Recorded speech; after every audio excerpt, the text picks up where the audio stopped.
ప్రతిరోజు గడిచే ప్రతి క్షణంలో మీరు ఊహించలేనంత ఎక్కువ ఆత్మీయ దారులు ఎదుర్కొంటున్నారని మీకు తెలుసా?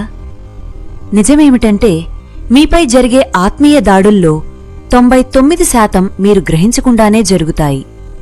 వాటిలో చాలా వరకు క్షుద్రశక్తుల దాడుల రూపంలో వస్తాయి. ఈరోజు నేను మీ ప్రార్థనల శక్తి గురించి మరియు మీరు కొన్ని నిమిషాలు చేసే ప్రార్థన ఆత్మీయంగా మీపై దాడి చేసే వారిపై ఏమీ చేస్తుందో బోధించబోతున్నాను. ఎవరూ మీకు చెప్పని అత్యంత శక్తివంతమైన విషయాన్ని మీరు తెలుసుకోబోతున్నారు. కాబట్టి ప్రారంభిద్దాం. ఆత్మీయ లోకంలో చీకటి శక్తుల మధ్య నిరంతరం పోరాటం, పోటీ జరుగుతూనే ఉంటుంది. ఎవరు మిమ్మల్ని కూలదోసేరు? ఎవరు మిమ్మల్ని బలహీనపరచగలరు? సాతాను మరియు అతని దూతలు మిమ్మల్ని నాశనం చేయటానికి లేదా బలహీనపరచగానికి మార్గాలను వెతుకుతూనే ఉంటారు. చాలాసార్లు వారు తమ లక్ష్యాన్ని సాధించటానికి క్షుద్రశక్తుల దాడులను ఉపయోగిస్తారు. కాని క్షుద్రశక్తి పూర్తిగా పనిచేయాలంటే ఒక భౌతిక వ్యక్తి అవసరం. అంటే ఒక మాంత్రికుడు లేదా మంత్రగత్తె. దేవుడు తన శక్తిని ఈ భూమిపై వ్యక్తుల ద్వారా ప్రదర్శించినట్లే సాతాను కూడా భౌతిక వ్యక్తుల ద్వారా తన కార్యాలను చేస్తాడు.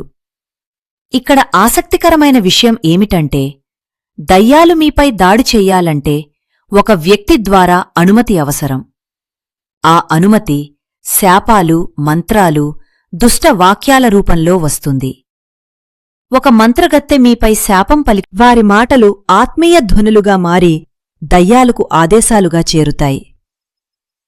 ద్వితీయోపదేశకాండము 18:10-12లో దేవుడు ఈ కార్యాలను ఘోరంగా ఖండిస్తున్నాడు. మంత్రగాడు, జ్యోతిష్కుడు, దివ్యజ్ఞాని, మాంత్రికుడు, మృతులతో మాట్లాడువాడు ఎవడునూ మీలో ఉండకూడదు. ఇక్కడ మాంత్రికుడు అనే హెబ్రీ పదం కాసాఫ్ అంటే మంత్రాలు చప్పరించేవాడు. అంటే క్షుద్రశక్తులు ఎక్కువగా మాటల ద్వారానే పనిచేస్తాయి. ఆ మాటలు దయ్యాలకు ఆజ్ఞలుగా మారతాయి. అంటే ఒక మాంత్రికుడు మీపై దాడి చేసినప్పుడు వారు ఒక ఆత్మీయ ఒప్పందం సృష్టించి దయ్యాలను మీ జీవితంపై పంపిస్తారు. ఆ దయ్యాలు వ్యాధి, అపజయం, గందరగోళం లేదా నాశనం తీసుకురావడానికి వస్తాయి. కాని ఇక్కడ ఒక సమస్య ఉంది. వారు మీపై నేరుగా దాడి చెయ్యలేరు. ఎందుకంటే దేవుడు మీ చుట్టూ ఒక రక్షణ కంచె ఉంచాడు. యోబు 1:10లో సాతాను తానే అంగీకరించాడు. నీవు అతని చుట్టూ, అతని ఇంటి చుట్టూ, అతని ఆస్తి చుట్టూ కంచె వెయ్యలేదా? దేవుడు యోబు చుట్టూ ఒక ఆత్మీయ రక్షణ గోడను ఉంచాడు. అందుకే సాతాను ప్రత్యేక అనుమతి లేకుండా అతని తాకలేకపోయాడు. అవిశ్వాసులకు ఈ దాడులు సులభంగా పనిచేస్తాయి. ఎందుకంటే వారిపై రక్షణ ఉండదు. కాని నిజమైన విశ్వాసమీద దేవుని రక్షణ ఉంటుంది. జెకర్యా 2:5లో దేవుడు చెప్పాడు, నేనే ఆమెకు చుట్టూ అగ్నిగోడనై ఉంటాను. మీ చుట్టూ ఉన్న ఈ అగ్నిగోడ దయ్యాల దాడులను కాల్చివేస్తుంది. మీరు దేవునియందు నిలకడగా ఉంటే ఈ రక్షణ ఎప్పుడూ ఉంటుంది. కాని పాపం ద్వారా రాజీపడితే ఆ రక్షణ బలహీనమవుతుంది. కీర్తనలు 91:1-3 చెబుతుంది, అత్యున్నతుని గూఢస్థలమందు నివసించువాడు సర్వశక్తిమంతుని నీడలో విశ్రమించును. మీరు దేవుని నీడలో ఉంటే, ఏ దుష్టశీడలో ఉంటే ఏ దుష్టశక్తి మీకు హాని చెయ్యలేదు. ఇప్పుడు మాంత్రికులు మీరు తెలుసుకోకూడదనుకునే రహస్యం ఇదే. వారు మీపై శాపాలు పలికినప్పుడు మీరు ప్రార్థిస్తే మీ ప్రార్థనలు ఆ శాపాలకు వ్యతిరేకమైన ప్రభావాన్ని సృష్టిస్తాయి. దీనిని నేను దైవిక రద్దు అంటాను. నాయిస్ క్యాన్సిలేషన్ టెక్నాలజీ ఎలా పనిచేస్తుందో ఊహించండి. హెడ్ఫోన్లు బయట శబ్దాన్ని గుర్తించి దానికి వ్యతిరేకమైన తరంగాలను పంపుతాయి.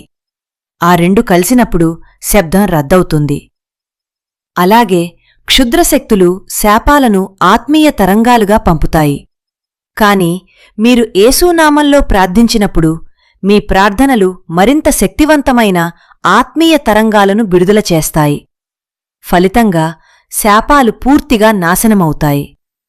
సంఖ్యాకాండము 23:23 చెబుతుంది, యాకోబుకు విరోధమైన మంత్రం లేదు, ఇశ్రాయేలుకు విరోధమైన దివ్యజ్ఞానం లేదు.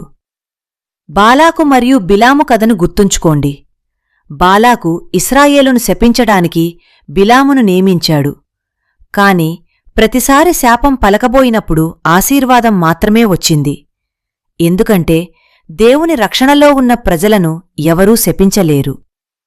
సంఖ్యాకాండము 23:8 దేవుడు శపించని వారిని నేను ఎలా శపించగలను? మీరు దేవునితో నిబంధనలో ఉంటే మీపై వచ్చిన శాపం కూడా ఆశీర్వాదంగా మారుతుంది. మీ ప్రార్థనలు కేవలం మాటలు కావు, అవి శాపాలను రద్దుచేసే దైవిక అధికార ధ్వనులు. కీర్తనలు 109:28 చెబుతుంది, వారు శపించినా నీవు ఆశీర్వదించుము. ప్రార్థన కేవలం రద్దు చెయ్యదు, తిరిగి పంపిస్తుంది కూడా. కీర్తనలు 7:16 చెబుతుంది, అతని దుష్టత్వం అతని తలమీదకే తిరిగి వస్తుంది. దీనిని బూమరాంగ్ ఎఫెక్ట్ అంటారు. అంటే మీపై పంపిన దుష్టత తిరిగి పంపిన వారిమీదకే వెళుతుంది. సామెతలు 26:27 చెబుతుంది, గోతిని త్రవ్వువాడు అందులో తానే పడును. అందుకే నిజమైన ప్రార్థనా జీవితం గల విశ్వాసులపై దాడి చేయటానికి మాంత్రికులు భయపడతారు. మీకు తెలియకపోయినా మీరు ప్రతిరోజూ చేసే ప్రార్థనలు ఆత్మీయ రక్షణ గోడను నిర్మిస్తాయి.